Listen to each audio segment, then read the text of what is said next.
Enfática defensa del gobierno a la justicia transicional que acordó con las FARC para la terminación del conflicto. El expresidente Álvaro Uribe reta al fiscal general que diga por qué lo señala de paramilitar. El máximo líder de las FARC, alias Timochenko, asegura que ahora dedica todos sus esfuerzos a la paz y que el acuerdo podría alcanzarse incluso antes de 6 meses.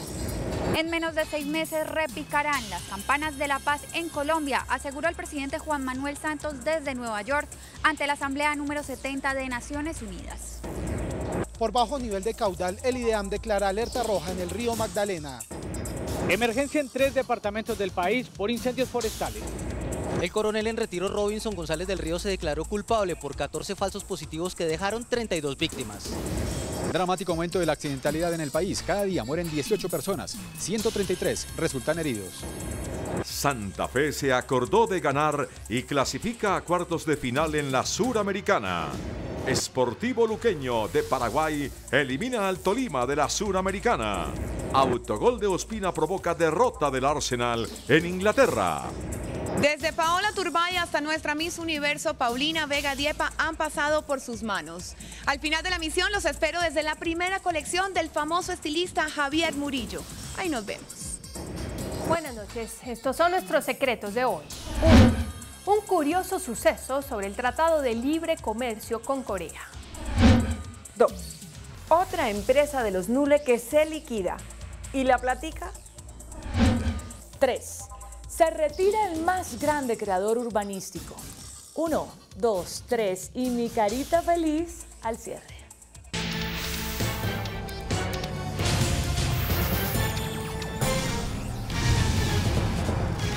Buenas noches. El Senado de la República inició el debate sobre la justicia transicional acordada con la guerrilla de las FARC en La Habana. Los delegados del gobierno en los diálogos de paz aseguraron que la justicia será restaurativa y conciliadora. Carlos Ruiz está en el Congreso. Carlos, buenas noches. Detalles de lo que sucede en la plenaria del Senado. ¿Qué tal? Muy buenas noches. Efectivamente, este es el primer debate de control político que realiza el Senado al acuerdo de justicia transicional que anunciaron la semana pasada en La Habana el gobierno y la guerrilla de las FARC. Y ha sido la oportunidad para que el gobierno advierta que este es un mecanismo eficiente para la reconciliación de los colombianos y de ninguna manera será un instrumento de revancha o de venganza contra ningún sector del país. La sesión comenzó con una constancia que leyó Antonio Navarro defendiendo el derecho de los comandantes guerrilleros a participar en política en su condición de desmovilizados. Estoy convencido que ya llegamos al punto de no retorno en el proceso con las FARC y eso me hace literalmente bailar en una pata. No votaré por los miembros de las FARC cuando conformen un partido político porque nunca me han convencido, pero ayudaré a que puedan participar en elecciones sin armas y plenamente incorporados a la vida civil. Por su parte, la exfiscal Vivian Morales dijo que sería absurdo si los comandantes guerrilleros no pudieran participar en política. La participación política es necesaria si queremos de verdad hablar de reconciliación y de pasar a una sociedad distinta. La participación política de los máximos responsables, una vez hayan cumplido con lo acordado, una vez hayan dicho la verdad, una vez hayan reparado, es indispensable para hacer la transición a una democracia más ampliada. El expresidente Álvaro Uribe retó al fiscal general Eduardo Montealegre para que se presente ante el Senado y diga públicamente por qué cree que él debe ser llevado ante un tribunal de paz. Está ante la obligación de decir en el recinto político por excelencia que es este, cuáles son mis acciones o mis omisiones que en su concepto deben llevarme al Tribunal Internacional por paramilitarismo. Valiente gracia, todo este sacrificio institucional para Colombia para meterme a mí a la cárcel. El procurador general Alejandro Ordóñez aseguró que la fiscal de la Corte Penal Internacional no ha avalado el acuerdo de La Habana, entre otras cosas porque ella ni nadie lo conoce. El país necesita conocer el acuerdo, doctor de la Calle. Las víctimas necesitan conocer el acuerdo, doctor de la Calle y doctor Jaramillo. La institucionalidad requiere conocer el acuerdo. Yo no comprendo por qué no quieren conocer el acuerdo, dejar conocer el acuerdo.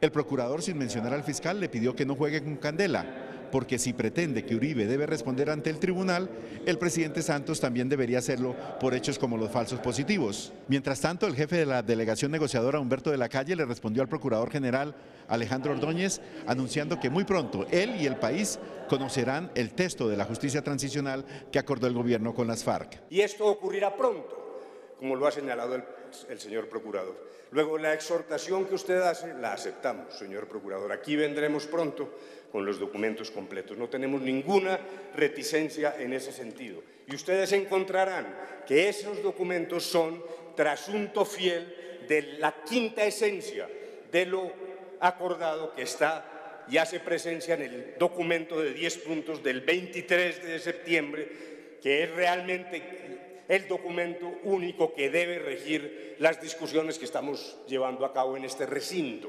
Más allá de los tweets y de las intervenciones de prensa, me propongo estrictamente referirme en el momento adecuado. Por su parte, el comisionado de paz, Sergio Jaramillo, explicó también que no habrá impunidad ni negación de justicia a los responsables de delitos graves. Mucha atención, noticia de última hora.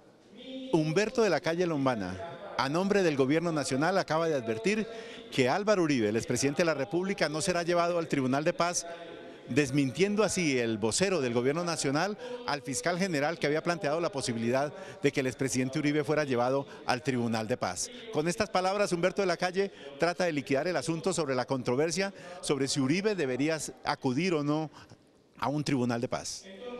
El fuero especial de juzgamiento de los presidentes es una condición de estabilidad de las instituciones y no es un privilegio para ellos.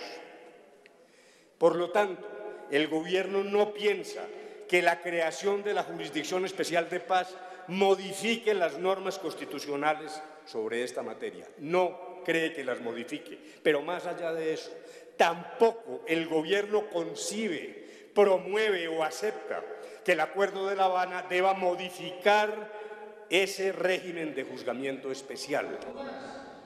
Son las 9 de la noche, 36 minutos. A esta hora continúa el debate aquí en la plenaria del Senado de la República. Se anuncia que el expresidente Uribe va a intervenir para responder lo que acaba de afirmar Humberto de la Calle. Con Carlos Ruiz desde el Senado de la República, CMI, la noticia. Carlos, seguiremos pues muy atentos a lo que suceda en la plenaria del Senado y mientras tanto desde La Habana, el máximo líder de las FARC, Rodrigo Londoño alias Timochenko, aseguró que ahora solo dedica su tiempo a la paz y que ve posible alcanzar un acuerdo incluso antes de 6 meses. En una emisión especial del programa Causa Justa de la cadena Telesur, la ex senadora Piedad Córdoba entrevistó en exclusiva al máximo jefe de las FARC, Rodrigo Londoño alias Timochenko, quien le reveló que la solidez de las negociaciones de paz le hicieron cambiar de opinión frente a poner plazos. El ejemplo más claro, yo era tajantemente enemigo de poner fechas. Y ahí, bueno, no, me convenció, y listo, vamos para esa, y más, vámonos, incluso para antes de esa fecha. Alias Timochenko aseguró que la guerra ha desaparecido de su agenda. Ya no le estoy dedicando tiempo a la guerra, a planificar y a orientar, y estamos metidos de lleno, lo fundamental de la dirección de la FARC. El jefe guerrillero se refirió a los 6 meses planteados como meta para firmar la paz. Los 6 meses pueden ser cortos, podemos hacerlo antes, si hay voluntad, pero los 6 meses también nos pueden quedar cortos. Es decir, que no logremos el acuerdo final, porque son temas que se van a poder definir si hay una real decisión política. También aseguró que ningún miembro de las FARC está en contra del proceso de paz. Le doy la completa seguridad que no hay un solo guerrillero jariano, ni mando ni combatiente, que haya expresado un desacuerdo. Tras realizar un balance sobre lo que han sido las negociaciones, Timochenko señaló que tiene la certeza de que en Colombia se puede alcanzar la paz superando cualquier inconveniente si la gran mayoría de la sociedad se compromete. En Nueva York, el presidente Juan Manuel Santos dijo ante la Asamblea de Naciones Unidas que en Colombia está en marcha el reloj para concretar la paz. Lorena Granados acompaña al jefe de Estado. Lorena, buenas noches. Detalles de los planteamientos del presidente Santos. Muy buenas noches. Pues ante el Pleno de la Asamblea número 70 de las Naciones Unidas, el mandatario colombiano aseguró que la paz en Colombia está próxima a su llegada y que en menos de 6 meses sonarán las campanas de la paz. El presidente también se refirió a la lucha contra el narcotráfico, uno de los puntos discutidos en La Habana, y dijo que espera que la guerrilla se convierta en un aliado para combatirlo. Desde Nueva York, el presidente Santos manifestó a las Naciones Unidas que luego del acuerdo alcanzado en materia de justicia con las FARC, el país está más cerca de la firma de la paz. En Colombia, en menos de 6 meses, repicarán las campanas que anuncien la hora de la paz. El mandatario fue enfático al decir que el próximo año, cuando intervenga ante la ONU, lo hará como el mandatario de una Colombia en paz. Dios mediante, como presidente de una Colombia en paz, de una Colombia reconciliada. Asimismo, el jefe de Estado sostuvo que con el plan de sustitución de cultivos, la guerrilla será aliada de la lucha contra el narcotráfico una vez se firme la paz. Esto tendrá un simbolismo extraordinario, que quienes protegían los cultivos ilícitos nos ayuden a erradicarlos. Esta asamblea fue presidida por la embajadora de Colombia ante Naciones Unidas, quien obró como vicepresidenta de la Asamblea General de las Naciones Unidas. En medio de su discurso, el mandatario colombiano fue aplaudido en varias ocasiones por sus homólogos como muestra de apoyo al proceso de paz. En la tarde, el presidente también se reunió con los presidentes de Portugal y de Paraguay, con quien se habló de las intenciones de inversionistas de esos países en llegar a Colombia. Toda la información que se genera desde Nueva York en Naciones Unidas con la cámara de Marcos Solórzano, Lorena Granados para CMI La Noticia. Y hay alerta roja por los bajos niveles del río Magdalena. Se ordenó el cierre de cañocristales por la sequía en el departamento del Meta. Los puntos más críticos por el bajo nivel del agua en el río Magdalena se registran en la cuenca media entre Puerto Berrío y Puerto Wilches. En los últimos 6 días, el IDEAM observó una disminución considerable en el nivel del río, por lo que emitió la alerta roja. Los 60 centímetros en este momento se encuentran básicamente en el punto conocido como Barranca Bermeja, una estación de IDEAM allí. Señalar que se encuentra en el punto más bajo de los últimos 15 años. En el Meta, el atractivo turístico y ambiental más importante, también registra bajos niveles de agua por cuenta del fenómeno del Niño. Las autoridades ambientales de la zona decidieron cerrar cañocristales al público desde el 1 de octubre para proteger el ecosistema. En el momento en que el caudal supere el 30% y las condiciones hidráulicas de la zona lo permitan, vamos a hacer la apertura nuevamente. En caso de que no se dieran, pues las condiciones serían que no podríamos disfrutarlo sino hasta el año entrante. En el río Cauca, la situación también es preocupante para las autoridades ambientales. En el sector de la Virginia en Risaralda, el nivel del río no supera los 20 centímetros y muchos pobladores ya comienzan a sentir los efectos por algunos racionamientos de agua y otros que dependen económicamente del río. Y si usted va en este momento, si mira el nivel del río, usted se queda aterrado de ver. Estamos aproximadamente en 20-26 centímetros. Está abajo el nivel del río. Según el IDEAM, se mantienen constantes monitoreos en varios ríos de la región Caribe que empiezan a registrar bajos niveles de agua. Al tiempo con la sequía, las autoridades enfrentan graves emergencias provocadas por incendios forestales en 3 departamentos. Llamas hasta de 20 metros de altura han arrasado con 120 hectáreas de bosque nativo en el Parque Nacional Los Farallones, al occidente de Cali. En este momento, hay 3 incendios activos en el departamento del Valle del Cauca.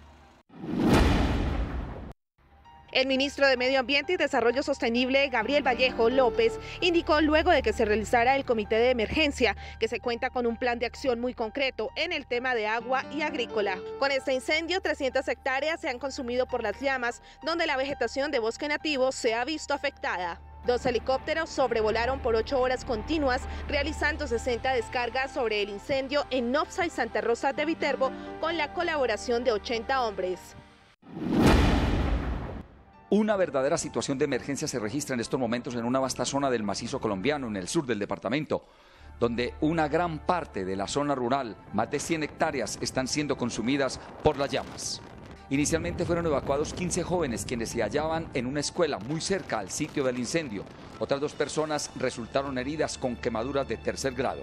En estos momentos, las autoridades departamentales con los organismos de socorro, Cruz Roja, bomberos, defensa civil, preparan un plan de contingencia para tratar de controlar, de sofocar este voraz incendio que aún permanece activo.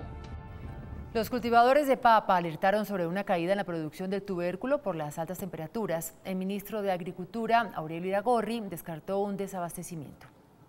Los productores de papa del país advierten daños en el 20% de la producción del segundo semestre por la falta de agua. Entre 180.000 y 200.000 toneladas que pueden verse afectadas o por calidad o por reducción o por el fenómeno de heladas que también reduce el rendimiento en la papa. Adicionalmente, el ministro de Agricultura reconoció un retraso en la siembra de por lo menos 100.000 hectáreas de arroz por la sequía, pero descartó un aumento en los precios. Con respecto a la papa, no creo que se presente ningún desabastecimiento, no hay necesidad de hacer importaciones.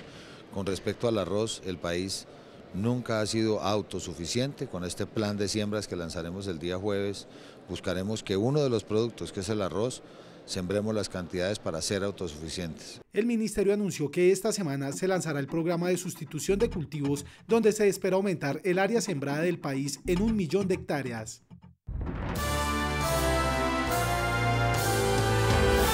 Las autoridades revelaron las extravagancias en las que vivía el abatido Martín Farfán Díaz alias Pijar Bey, jefe del bloque Libertadores del Bichada del ERPAC. En la vivienda de alias Pijar Bey, la policía encontró pruebas de que el narcotraficante explotaba sexualmente a mujeres, especialmente menores de edad. Contrataba mujeres para que a través de obligándolas también a ingerir whisky y demás aspectos, allí las sometía a abusos sexuales. Las autoridades también hallaron pruebas de que tanto Pijar Bey como sus hombres ostentaban lujosas joyas. Relojes Rolex, inclusive los mandaba a pedir con incrustaciones de diamantes. El narco además era aficionado a la santería y contaba con 2 pitonisas que le daban consejo. El coronel en retiro del ejército, Robinson González del Río, aceptó la responsabilidad de 32 hechos relacionados con los denominados falsos positivos. El coronel en retiro, además de declararse culpable por el delito de homicidio, entre otros, dijo que tiene un interés en que se sepa toda la verdad de los falsos positivos. Si estoy aceptando es porque yo quiero colaborar con la justicia. Aseguró que delatará a otros altos oficiales y que supuestamente buscan que guarde silencio. Presiento que esta decisión de aceptación, que muchos de los que están comprometidos a niveles superiores van a entender de que voy a estar colaborando en forma permanente con la Fiscalía. Para la Fiscalía fue evidente la responsabilidad de González del Río en 14 casos de falsos positivos que dejaron 32 víctimas. Se expedían órdenes de operaciones, se colocaba armas a las víctimas, se simulaba combates. Actualmente la Fiscalía adelanta en contra de agentes del Estado 2.958 procesos relacionados con el conflicto armado, con un total de 10.853 personas vinculadas. De este total, 2.232 procesos corresponden a los denominados falsos positivos, con 9.761 personas vinculadas y cerca de 3.659 víctimas. El juez 22 de Garantías avaló un nuevo acuerdo entre el abogado Víctor Pacheco y la Fiscalía General. Se trata de un principio de oportunidad con el cual cesa toda investigación en su contra por el delito de enriquecimiento ilícito dentro de las investigaciones que se adelantan por el escándalo de Fidupetrol. A cambio, Pacheco se compromete a declarar como testigo en los procesos que se adelantan en contra de Guillermo Caballero, Elber Otero y el exmagistrado Rodrigo Escobar Gil. Si la comisión de acusaciones lo requiere, tendrá que declarar en contra del magistrado Jorge Pretel. Una red dedicada al tráfico de migrantes fue desmantelada. Entre los capturados está el registrador del municipio de Nechí, en Antioquia. Esta organización, de la cual hacían parte 2 funcionarios de la registraduría, se dedicaba a llevar extranjeros, principalmente cubanos, desde Colombia hasta Panamá, Estados Unidos y Centroamérica de manera ilegal. Los capturados tenían su centro de operaciones en Antioquia por su ubicación estratégica en el paso hacia Panamá. Hoy en la Comisión Sexta de la Cámara de Representantes se conocieron cifras alarmantes sobre el aumento de la accidentalidad vial durante el último año. Esto a pesar de que está vigente una nueva normatividad para castigar a quienes violen las normas de tránsito. Durante un debate en el Congreso se puso al descubierto el exagerado aumento de muertes por accidentes de tránsito en el país.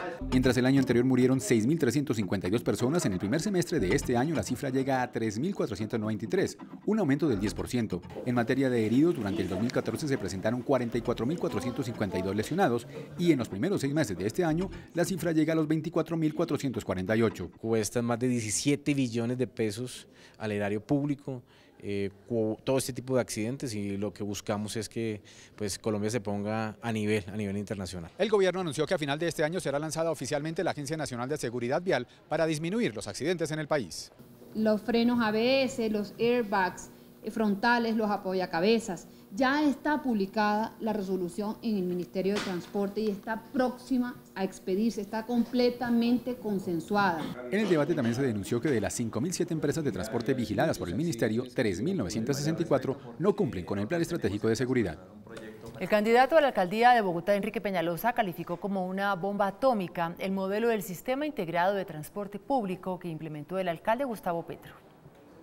Para Enrique Peñalosa, quien como alcalde ideó el sistema Transmilenio, los problemas de cobertura, información, modo de pago, rutas y accidentalidad del SITP son una grave herencia que el alcalde Petro le deja al próximo mandatario de la ciudad. Lo que es el CIP es una bomba atómica, lo que vamos a recibir, porque es un sistema en donde le quitaron a los ciudadanos el bus tradicional y los CIP no están llegando a los barrios. La gente está desesperada, esperando y no llegan los buses. Los candidatos a la alcaldía coincidieron en la necesidad de darle un revolcón al sistema de los buses azules. Hay que renegociar contratos, hay que reordenar rutas, hay que resolver el problema de las dos empresas que están quebradas. No hay suficiente información, las personas no saben suficiente acerca de las rutas, a qué horas pasa el bus. Hoy sufrimos precisamente de ese marco de falta de gerencia que ha tenido Bogotá. El negocio de los operadores, en ese ellos van muy bien, pero en el costo de la ciudad para pagarles a ellos hay un déficit de más de 400.000 millones. Las declaraciones se dieron durante un debate en el que se excusaron los candidatos Clara López y Rafael Pardo.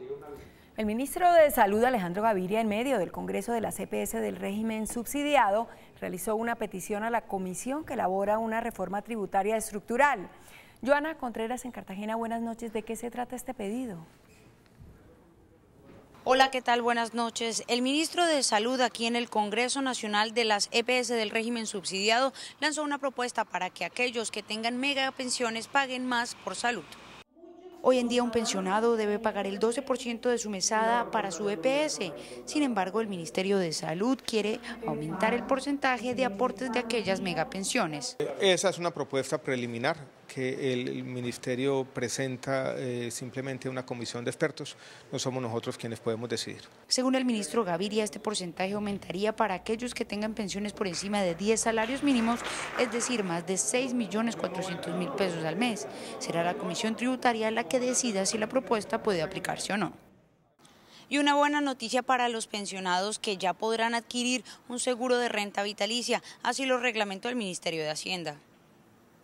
Cuando los ahorradores de los fondos privados de pensiones cumplían la edad y el tiempo de pensión, podían acceder a una mesada que se le garantizaba solo hasta que el dinero que ahorró en su vida le alcanzara. Ahora podrán acceder a un seguro que les quitará ese riesgo. A través de una aseguradora les entrega una renta hasta el fallecimiento de la persona, e incluso después del fallecimiento, si tiene beneficiarios o sustitutos de pensión, le asegura que esa renta también se le transfiera a esas personas. La persona que se vaya a pensionar debe decidir si quiere adquirir el seguro de renta vitalicia. Cuando se cumple el capital requerido y la edad, es acercarse a una AFP, hacer el proceso, y la AFP se encarga directamente de buscar la aseguradora que le ofrecerá una renta vitalicia.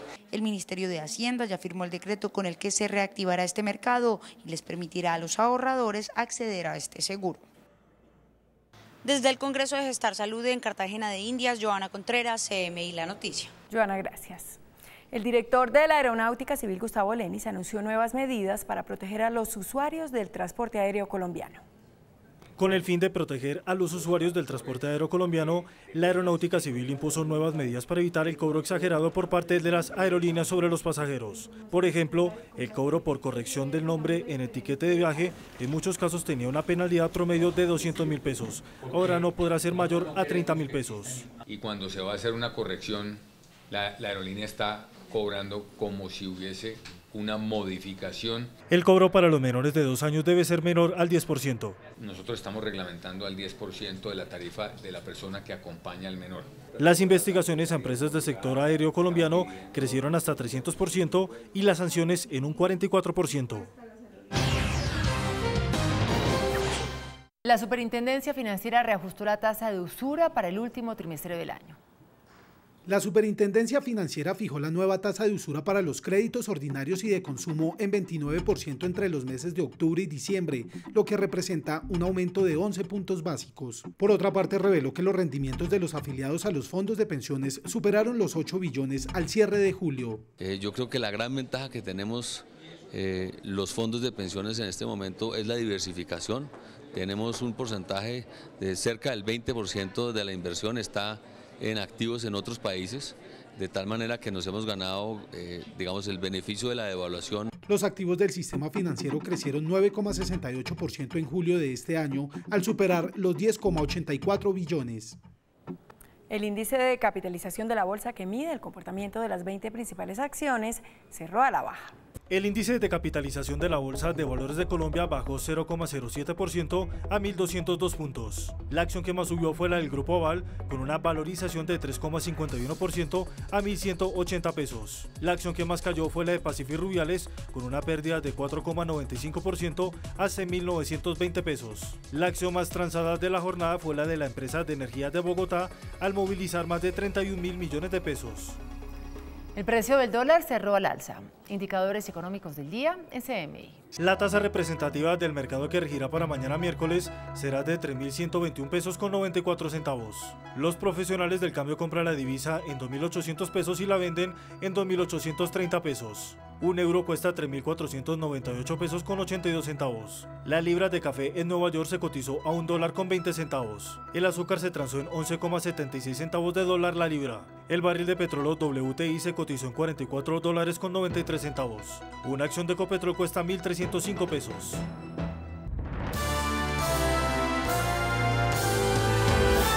CMI revela la encuesta del Centro Nacional de Consultoría sobre la intención de voto para la alcaldía de Pasto. Estos son los resultados.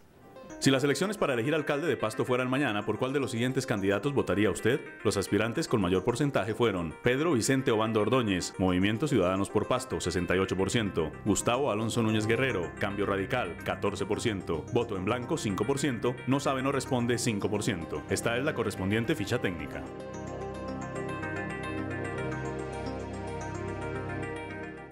La feria de arte más importante de Bogotá, Arbo, ultima los detalles para su inauguración. Se los revelo después de comerciales desde la primera colección de Javier Murillo. Ahí nos vemos.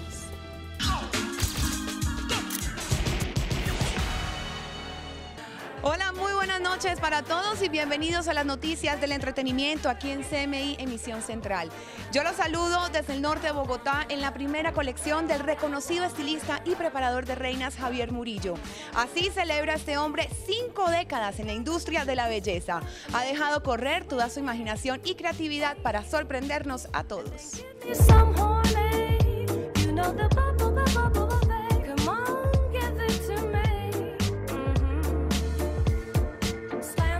Las más importantes representantes de la belleza colombiana han pasado por las manos de un hombre que celebra 50 años de carrera. Por decir algunos nombres, Paola Turbay y Valerie Domínguez, entre tantas otras.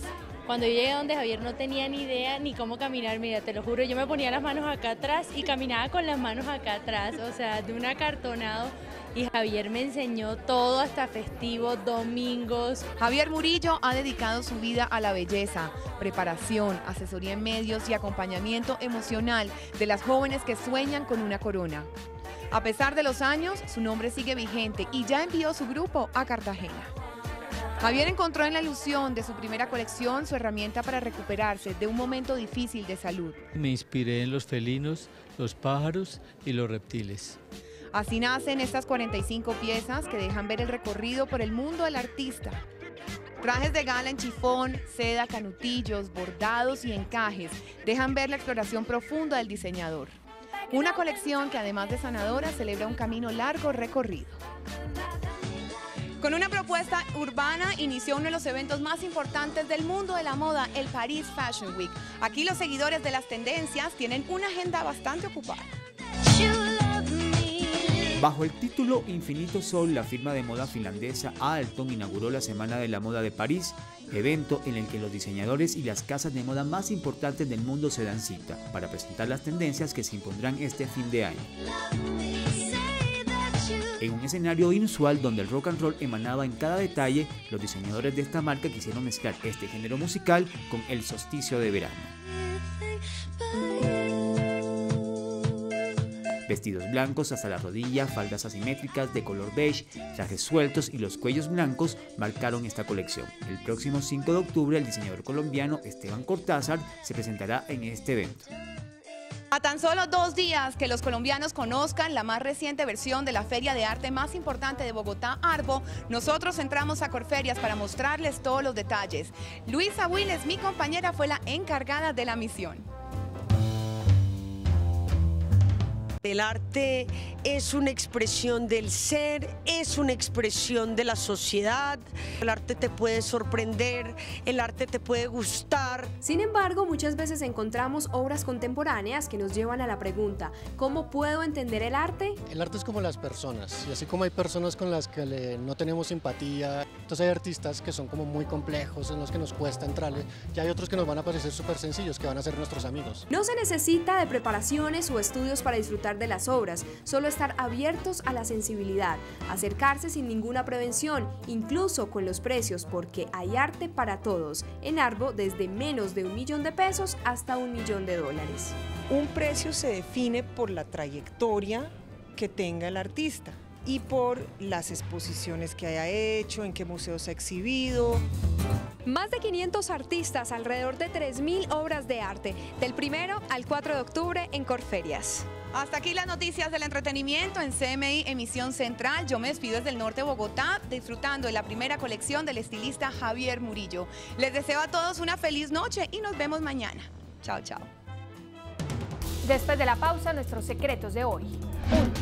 1. Un curioso suceso sobre el Tratado de Libre Comercio con Corea. 2. Otra empresa de los Nule que se liquida. ¿Y la platica? 3. Se retira el más grande creador urbanístico. 1, 2, 3 y mi carita feliz después de comerciales.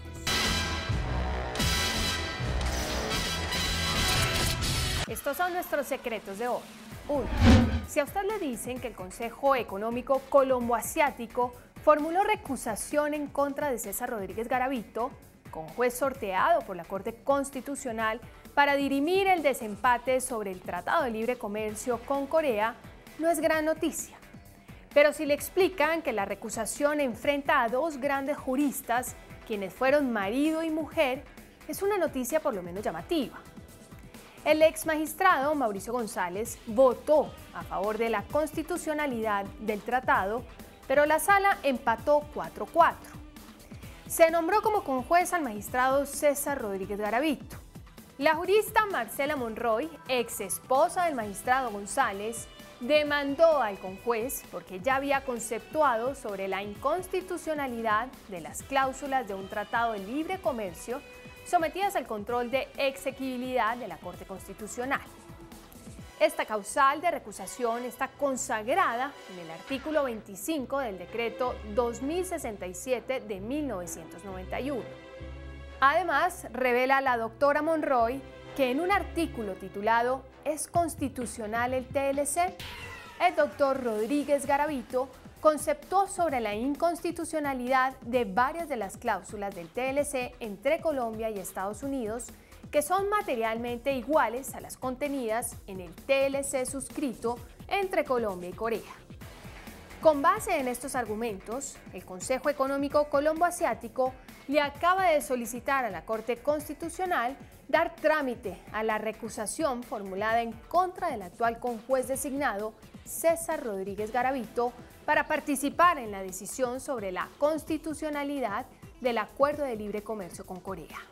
Si la Corte acepta la recusación, posiblemente se salve el TLC con Corea, que estaba subiendo al patíbulo.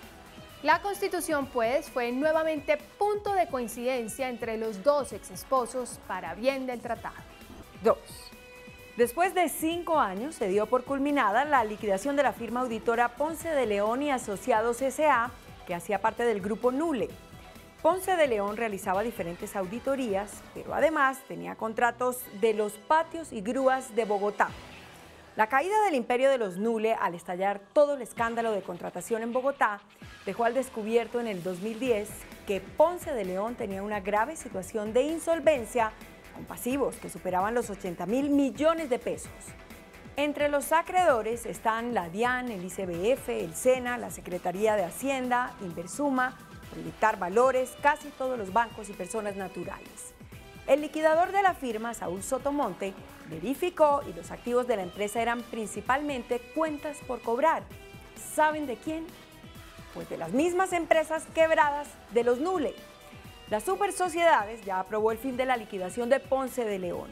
Lo que quedó alcanzó para pagar 1.000 millones de pesos a los trabajadores. Los demás, DIAN, ICBF, SENA, etcétera, quedaron viendo un chispero.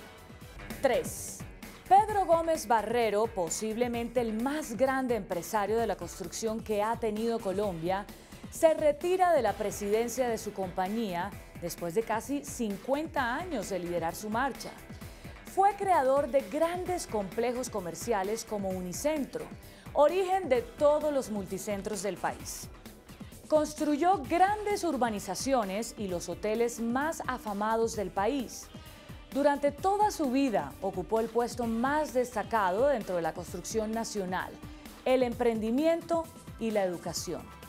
Nació en Cucunubá, un modesto pueblo de Cundinamarca, de donde salió muy joven a buscar la vida en Bogotá. Y al llegar luchó y triunfó hasta convertirse en el primer empresario de construcción comercial y de vivienda en la ciudad. Los niños estuvieron siempre en su concepción urbanística. Por eso implantó el concepto de parques temáticos educativos y abrió Diversity. A Pedro Gómez lo reemplazará Andrés Escobar, quien lideró la planeación de la renovación del CAN en Bogotá. La capital y el país agradecerán toda la vida a este gran creador lo que hizo por la ciudad y la nación. Y mi carita feliz.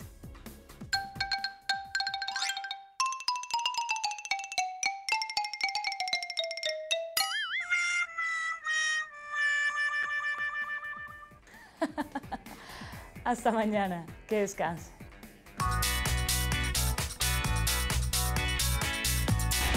Después de la entrevista en Pregunta Yamid con María Paz Gaviria, directora de Artbo, Feria Internacional de Arte de Bogotá, ¿usted piensa ir a la Feria del Arte? Sí, 31%, no, 69%.